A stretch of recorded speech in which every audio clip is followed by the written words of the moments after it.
Begin with a quote, and you may recognize this quote. Men's courses will foreshadow certain ends, to which, if persevered in, they must lead. But if the courses be departed from, the ends will change. Say it is thus with what you show me. You may recognize that as Ebenezer Scrooge to the Ghost of Christmas Future. And the reason for that quote will become obvious, I think, as we go on. I'm going to talk a little bit about AI and the implications of AI. I'm going to try and cover a lot of ground in this brief period of time. In fact, I'm going to try and cover about 2.6 million years. So, before we talk about artificial intelligence, I want to talk about real intelligence. All right? So about 2.6 million years ago, we have the evolution of the genus Homo, or man, in East Africa. And they were makers and users of tools. Right? Where they have stone tools for battering, probably crushing bones to suck the marrow out of the bones, sharp flakes of rock for cutting. And in fact, some of these tools may even predate the introduction of man or the evolution of man. So let's move forward. We'll move forward nearly 1 million years. Okay. Someone came up with the bright idea after about 1 million years, give or take, what's a few 100,000 years, to combine the tool for smashing and the sharp rock for cutting, and they invented the stone axe. Not bad for 1 million years or so. Okay, so we have the invention of the stone axe about 1.76 million years ago. It takes about 1.6 million years after the invention of the axe for someone to invent the axe handle. All right, invented during the Bronze Age, and widespread use immediately follows. Okay, let's jump forward to 1903. The Wright brothers, Kitty Hawk, North Carolina, they take the first flight. All right? So we go from the axe handle to the flight in 1903. Their flight, by the way, lasts only 120 feet. All right? In 1969, less than 66 years after the Wright brothers' first flight, Neil Armstrong walks on the moon. Amazing. All right. So we have an extreme acceleration in the development and use of technology. All right. This was really sparked by the agricultural revolution. The agricultural revolution started about 12,000 years ago. Right? And with it brought rapid population growth. Prior to that, the population wasn't growing very rapidly at all, right? But it also brought some problems with it, right? We have new zoonotic diseases. Diseases jump from animals to human beings. Hundreds of diseases, right? Everything from tuberculosis to now we have bird flu in the news almost every day, right? Our work life changes. You hear a lot about our work life here at Bryant, but the work life really changes.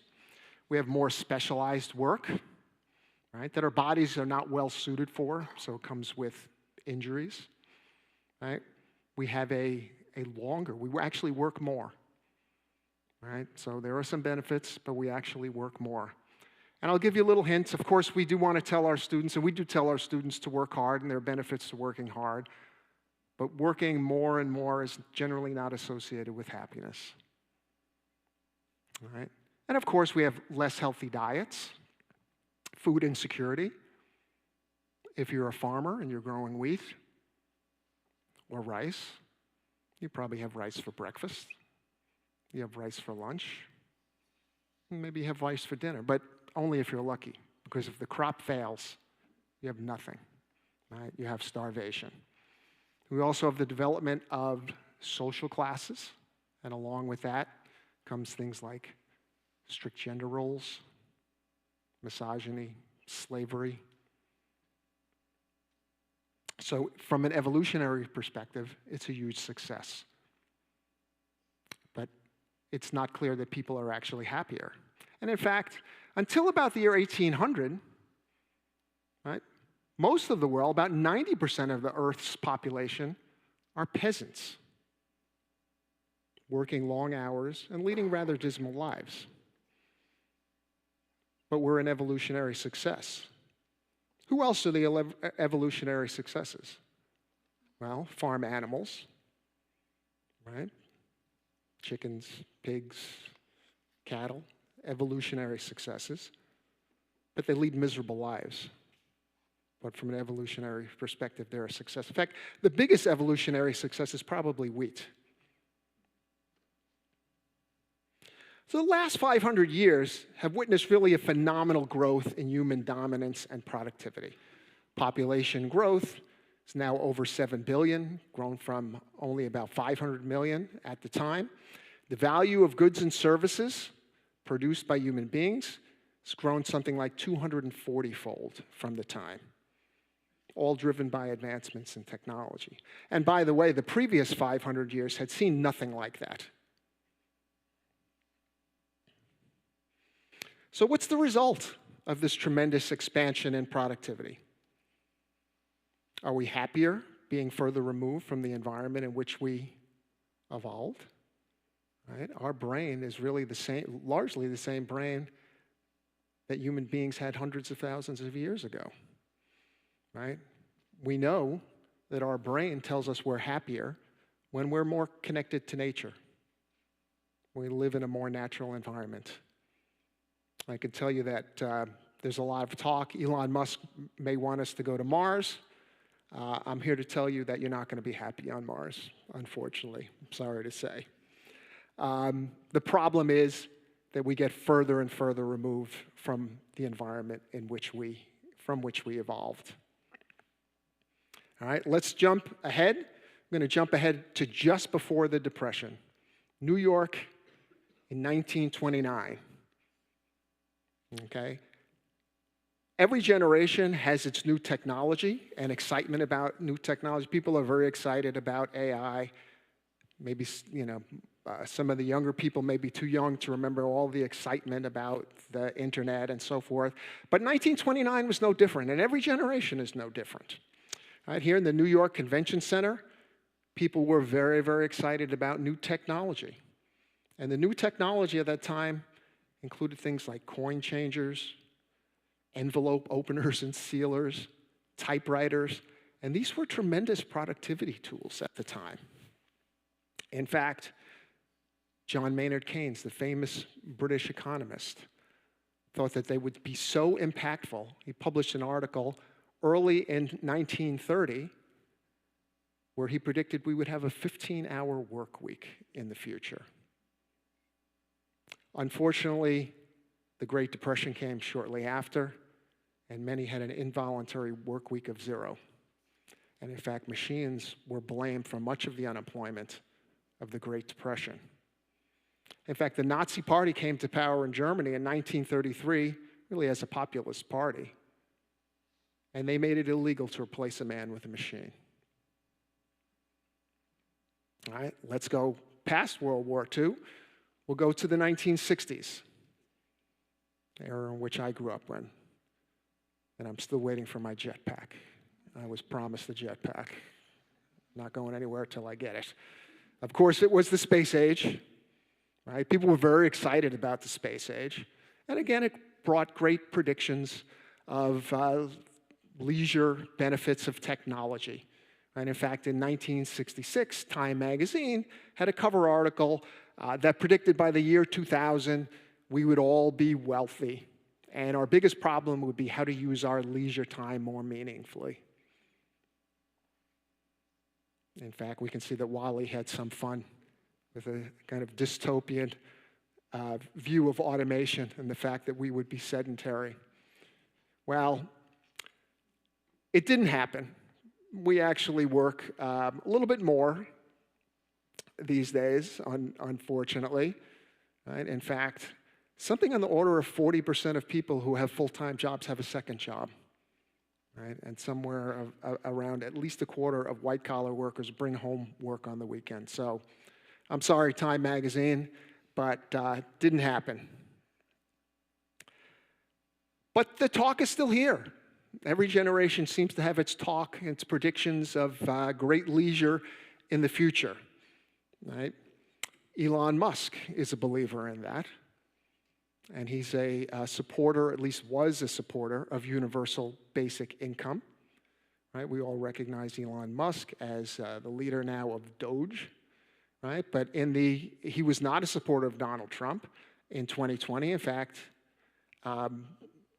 he was a huge supporter of Andrew Yang.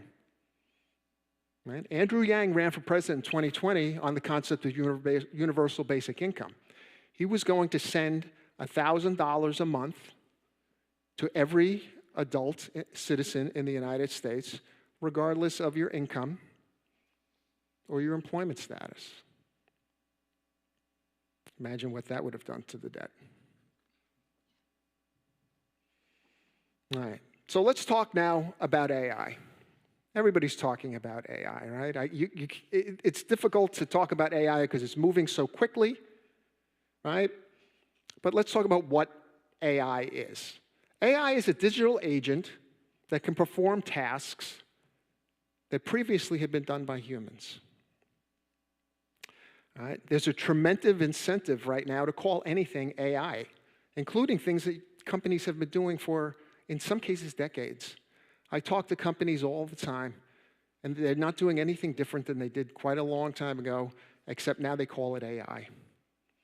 And in fact, this is a little bit dated now, but there was a study done of AI startups, and 40% of them had one thing in common: no AI. Right? And of course, the reason for that is there's tremendous incentive in terms of valuation, right, to calling yourself an AI company. All right. So I know that Stephanie mentioned 2001: Space Odyssey. No presentation on AI is complete without mentioning HAL, right, from the famous Stanley Kubrick movie. HAL was their AI. Actually, the picture there is a picture of HAL. HAL had a physical presence because we couldn't envision AI without a physical presence back then. But HAL not only made decisions, but HAL had human emotions, right? And HAL had a single-minded focus on completing the mission. And that was a disaster, right? And it's that single-mindedness, that single focus on completing its mission that worries people about AI. Neural networks are the backbone of most AI systems, right? And neural networks, by the way, are not new, right? They go back, they were first described by Warren McCullough and Walter Pitts in 1943. What they were trying to do is mirror the way the brain makes decisions by using a computer. The problem is there's no evidence that it really does mirror the way the human brain works, right? Which actually makes turning AI systems into artificial general intelligence systems quite difficult. It will require a completely different approach. So AI is in its infancy at this point. Everybody's aware that AI systems hallucinate. We have cases of people being accused of all sorts of bad behavior, sexual harassment, bribery, embezzlement, all without merit. Right? In fact, a lot of strange things are happening in AI. Right? We have the potential for misuse, scams, deepfakes. Right? You may have seen in the news the woman who divorced her husband because she thought Brad Pitt was going to marry her. And she sent Brad Pitt, or who she thought was Brad Pitt, $850,000, all the money she had. And it's shocking.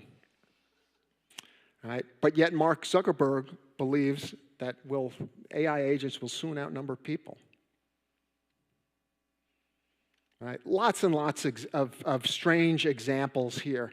All right? We have chatbots telling people to leave their wives. Character AI, there was a young man that killed himself in part because he was influenced by a character AI, that AI agent that he was in love with. Another bot implied to a teenager that he could kill his parents for limiting their screen time.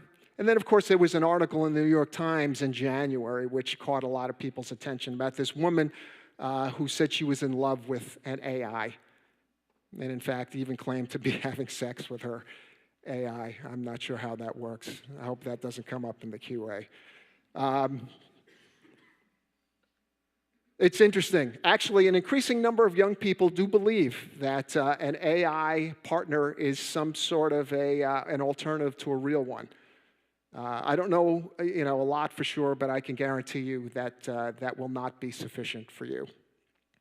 All right? But AI is actually being released. We have a product called Trudy, introduced by a company called Trumi, that is experimenting on our, has an experimental AI, right? Children as young as 8 can talk to an AI, right? They talk to the AI when they're depressed.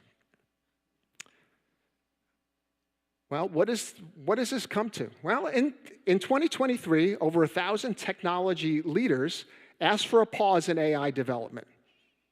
They were citing a risk of losing control of our civilization, essentially calling AI a potential extinction event. This list included people like Jeffrey Hinton, Elon Musk, Steve Wozniak, right? And later, Sam Altman added his name to a separate statement, which said essentially the same thing. In fact, this is a copy of Elon Musk's actual tweet about AI. Of course, no one realistically thinks we're going to have a pause, right? China and the US are in an AI arms race at this time. Right? In fact, spending on AI is going to increase. Right? Palantir CEO Alex Karp said the rise of competing AI models, such as China's DeepSeek, signals the need to actually speed up development of AI, even though he recognizes the dangers. All right. So what is the benefit, right? So we know that the stock market is going crazy. People are very excited about AI. What is the killer app for AI? Well, is it customer service and sales contacts? It might be. And AI can act as an effective salesman relative to a new salesperson. The problem is, when people learn that they're talking to an AI, it's no longer effective. In fact, you might think of what the world is like. Whenever you're interacting with someone, you have to think, is that person a real person or not? In fact, there's something called uncanny valley theory, which examines the uncomfortable feeling that people have when they don't know whether they're talking to a real person or not. Right? AI is being used in health insurance, right? Sometimes to make life and death decisions. The problem is data. Well, there are many problems, but one of the main problems is data. Lots of healthcare companies do not have good access to data on healthcare. In fact, many executives want to buy AI solutions off the shelf, and they don't want to do the work, the data warehousing, the data cleansing, to input their own data into the AI solution. All right. Is it defense applications? Well, the military is using AI, right? Palantir, a very successful military defense AI company. They're using it for target recognition and geolocation. That's great. It can reduce collateral damage, right? But of course, it's not being used for major decisions such as launching nuclear war, which is a good thing, a very good thing. Unfortunately, in the consumer world, there will never be a human in the loop the way there's going to be a human in the loop in the military, because it doesn't scale. It defeats the purpose of AI, right? So obviously, we need this for huge decisions, and that's important, right? In fact, on September 26th of 1983, Stanislav Petrov was a lieutenant colonel in the Soviet Air Defense,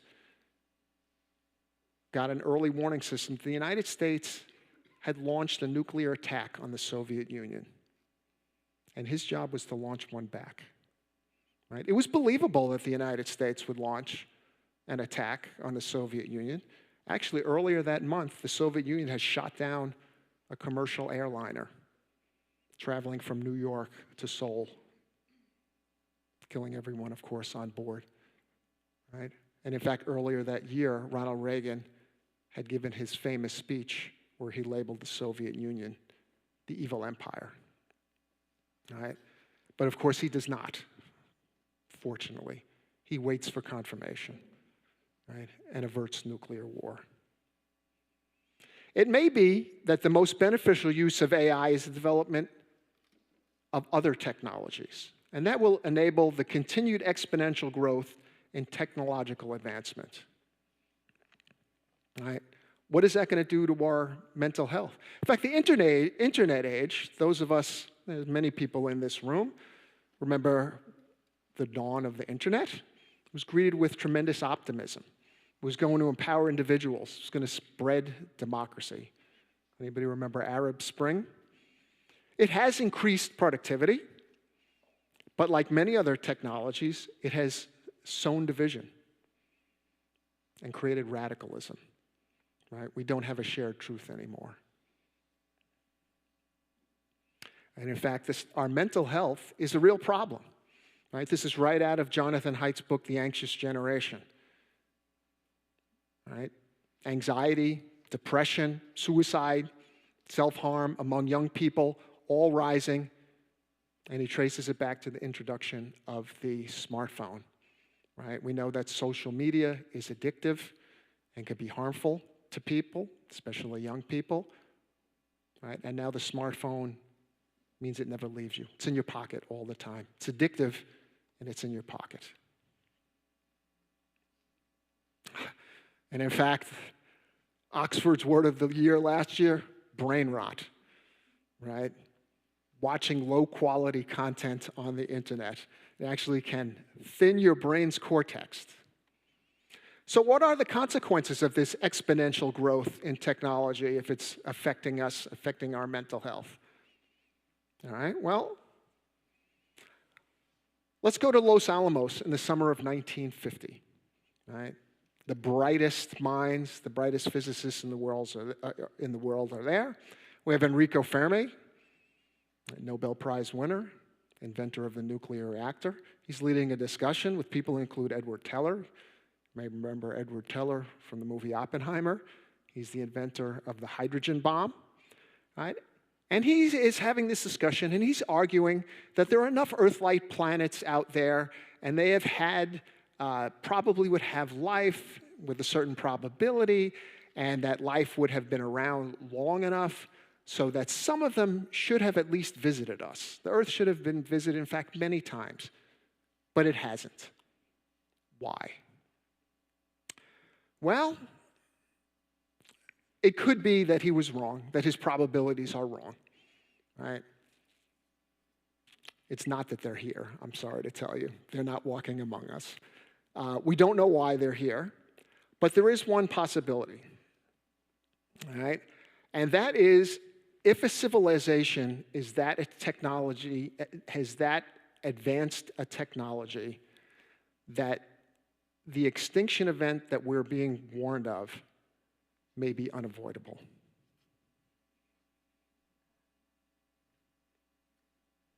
And we need to avoid that extinction event here. So what does that mean for us and the advancement of technology here? We need to make good decisions. Can we avoid the extinction event that the technology leaders are warning us of? I don't know. If I said I knew, I'd be lying. But I know that the decisions and the timing of that will be affected by the decisions that we make. We can push it far into the future if we make the right decisions. So what do we need to do? We need to be smart about the introduction of AI.